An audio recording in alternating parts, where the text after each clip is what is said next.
ناظرین جانیے ڈاکٹر کالی مرچ کے استعمال کا کیا طریقہ بتاتے ہیں، اس سے اس کے چند دانے ہی آپ کو بیماریوں سے بچا سکتے ہیں۔ ناظرین کالی مرچ ہمارے ملک میں کثرت سے استعمال کی جاتی ہے، اکثر کھانوں میں اسے لازمی جز قرار دیا جاتا ہے۔ ناظرین کالی مرچ گرم مسالے کا ایک لازمی جز ہے جس میں ڈھیروں فوائد پوشیدہ ہیں۔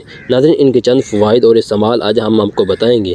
ناظرین کالی مرچ میں فولاد اور وٹامن بی اور وٹامن ای شامل ہوتے ہیں۔ ناظرین کالی مرچ نظام ہاضمہ بہتر بناتی ہے اور یہ رئہ کو خارج کرتی ہے، ورم کو گلاتی ہے اور بلغم ختم کرتی ہے۔ ناظرین کالی مرچ کے استعمال سے حافظے اور اعصاب کو بھی تقویت ملتی ہے۔ ناظرین اس کے علاوہ کالی مرچ پیٹ کے درد اور بھوک نہ لگنے کی شکایت کے لیے بے حد مفید ہے۔ ناظرین مرچ کے استعمال سے بند پیشاب کھل جاتا ہے۔ ناظرین قوت بصارت میں اضافے کے لیے کالی مرچ 150 گرام شکر، 300 گرام چمکنی ایک بوٹی پیس کر شامل کر کے اس کا سفوف بنا کر 5 گرام سفوف 1 کپ میٹھے دودھ کے ساتھ صبح نہار میں کھا لیا جائے۔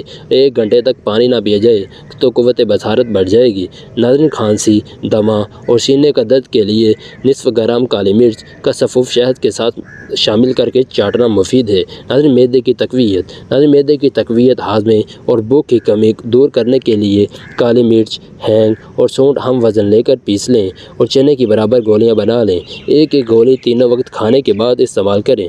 ناظرین لکوے کے مریض، لکوے کے مریض میں کوئی بھی دوا کالی مرچ سے زیادہ مفید نہیں ہے۔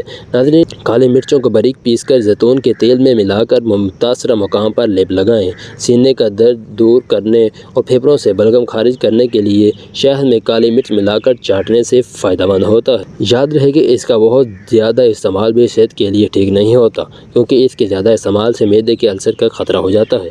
ناظرین یہ تھی ہماری آج کی ویڈیو، اگر پسند آئی تو اسے لائک اور شیئر لازمی کیجیے گا۔